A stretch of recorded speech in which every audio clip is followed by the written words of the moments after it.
Hello! Matty coming at you with another Planet Coaster tutorial video. Thank you for joining me, welcome to the video. And today I thought what I would do is I would just go over the paint tools that I use and how I use them within the game. So what we're going to do is we're going to start a new map. Now I always recommend doing custom whenever you're starting a new park, always, because that way you can actually choose which paints you take in with you. Now you can only take in 8 paints, which is a bit of a shame. I personally think you should be able to use all of them, but it's the way it is. And a lot of people tend to use either the Deciduous or the Alpine map. So what we'll do is we'll go with Alpine. The ambience is just the sounds that is in the background of the map. And then these top 4 are all the detailing of the map when you go in. So these 4 will be already on the floor when we go in, and then the bottom 4 will be ones that we choose to take in as well.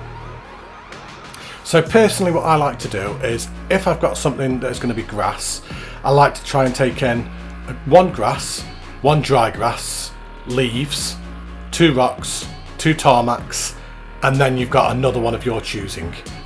So first off, we're going to take some dry grass. Now the dry grass is a very, very important one, especially if you have got green areas. The dry grass, I think, is almost essential. The 2 rocks, we're just going to leave them as they are. They'll be fine, we'll keep them as they are. Now the next really important one is, if you're going to be doing a lot of foliage, is leaves. You really, really want to take in a leaves paint tool. So we'll pop that there. And then personally what I like to do is I like to take 2 different types of tarmac.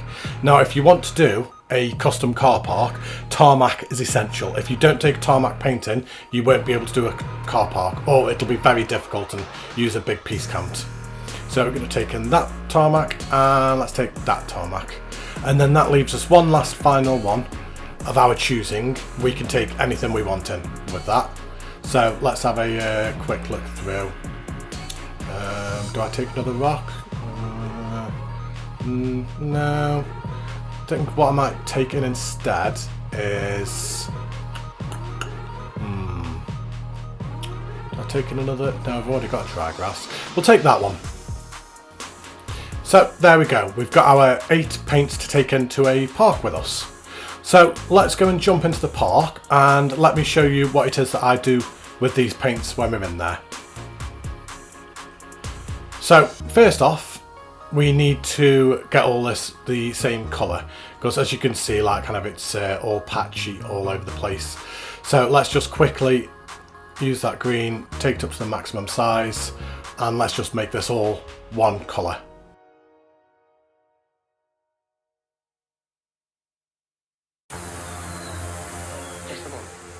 So there we go, we've got it all as green now. So what we're going to do first is we are going to place a path down here. And then we will also chuck down some trees. So just any trees, I'll just use it from the scenery piece. Don't really matter for what it is that I'm showing, it doesn't really matter. So we'll just grab this big bunch of trees and chuck them there. Doesn't really matter where. And then we just need 1 building to chuck down as well. So let's just have a look in the facilities. And let's just find a nice small building to chuck down. There you go, some Ghostbusters marshmallows. There we go. So, first things first. So around your paths. Now what I recommend doing with the paths is, you've got to think, anywhere where things have been placed down, the ground around that area is going to be dying. So you're going to use that dry grass, drop the intensity to 10%, drop the size down to about 2 or 3 meters, your choice. And what we're going to do is we're just going to draw around the path there. Now the reason that I do this is because you've got to think, anything that has been placed there by man and that is not natural, it's going to have started decaying the land around it. So this path, the grass around it, is going to start dying naturally. The same as the buildings as well. So around every single building, what I do is I very lightly go around and put some dry grass around, again, just where the ground has started dying. So there we go, there's the first thing. What we're going to do is we're just going to chuck a quick ride down here as well. Now at the feet of every single coaster, again, it's the same kind of principle. It's not going to be perfectly green around these pillars because again the grass is just going to be dying.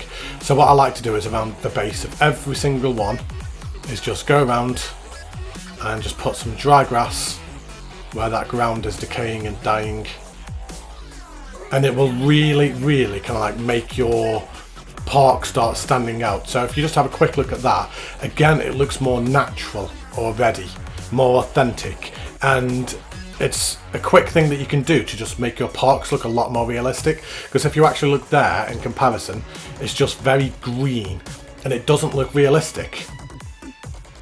So under all these trees here, what we're going to do now is we're going to put these leaves down, because you've got to think anywhere where there's foliage, where there's trees, where there's bushes, the leaves are going to be falling onto the ground. So we'll put the size at 10%, intensity at 30%, and just paint around all these trees here. And it just, again, it just makes it look more natural, it makes it look more vibrant, and there you go. Now of course this is only a very quick tutorial. I'm not like kind of spending the time in detailing that I would normally do in my own parks, but hopefully you are able to see what it is that I'm actually going for, like with using these different paint tools. So let's chuck a little tiny backstage staff area here. So we'll put some tarmac down. So there we go. Now that doesn't look great, so let's turn the intensity up to 100%, because what we want that to be like kind of proper tarmac, and let's say increase the size as well. There you go, that's a bit better. So this would be where we kind of like have a little backstage staff area. Now the reason that I use two different types of tarmac is because what I'll do is I'll drop the intensity down to 10%, and then I will swap over to the other tarmac. And what we're going to do with this one is we're just going to very lightly dab all around, just to break up that area, not make it look quite so monotone, makes it look more worn and more natural. Let's just swap the lighting, there we go, just so you can see it a bit better. Now actually I don't particularly like that much, so I think what I might actually do is actually swap that to the other one. I might swap them around. So let's turn the intensity up to 100%.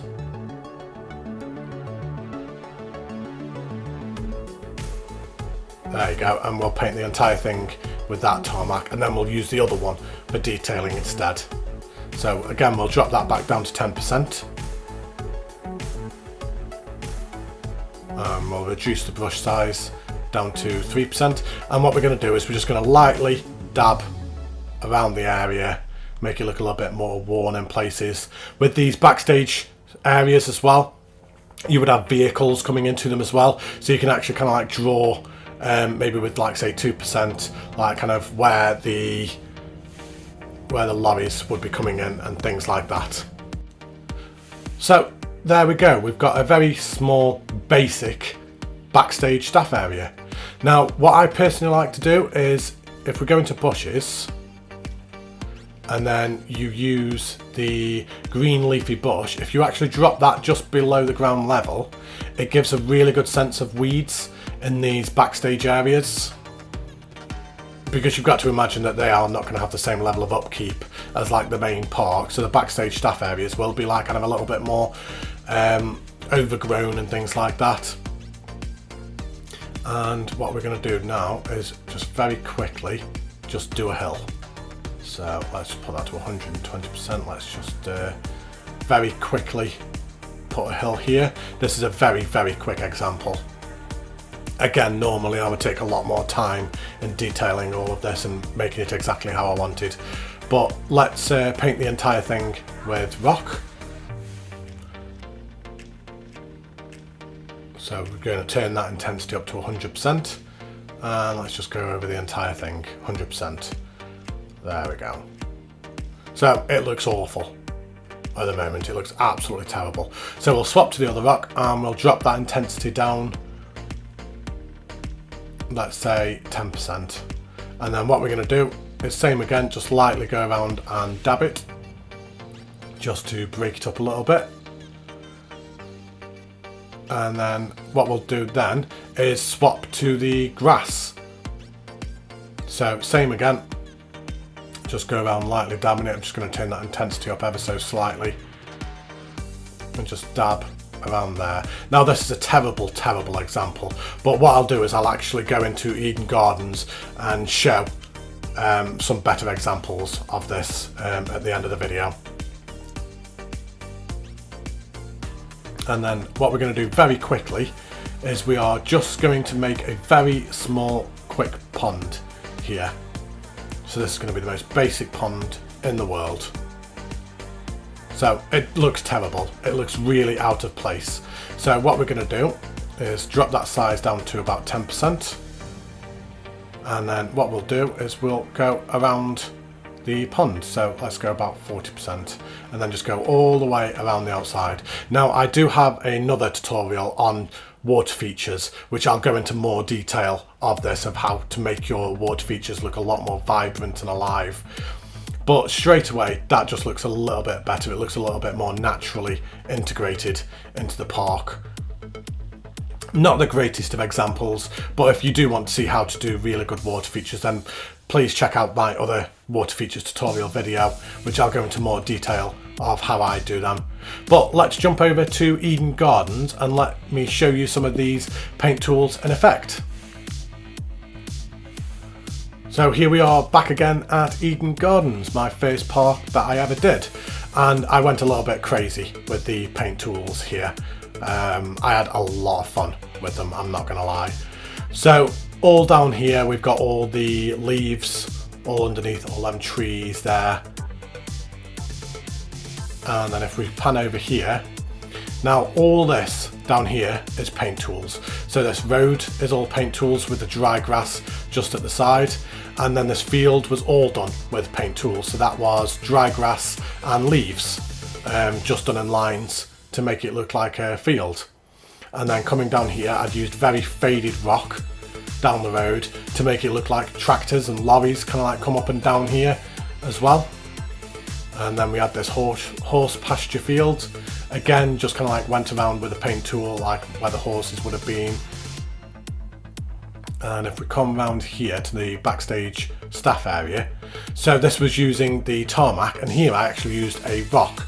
So I'd reduce the rock, put that down, and then put some weeds in there as well. So really kind of like break it up so it just doesn't look like kind of, so it's quite so monotone. And round this car ride, so all the way around the track, I'd done dry grass all the way around where the grass would have been dying. And we've got this water feature here, which again I'll get into more details in the water features video.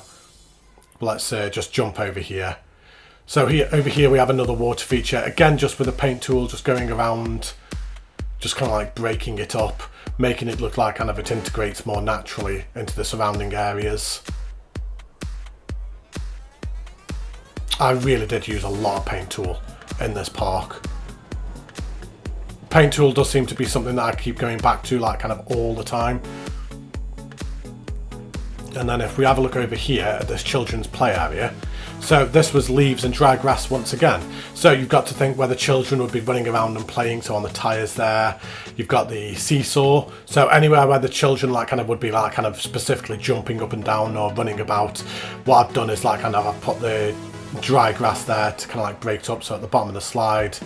At the swing here, I just dropped the ground just ever so slightly, kind of like where they keep scraping the feet, and just did that there as well. So yeah, I hope all this has been helpful to you, and this is something that you guys will be able to take into your parks as well.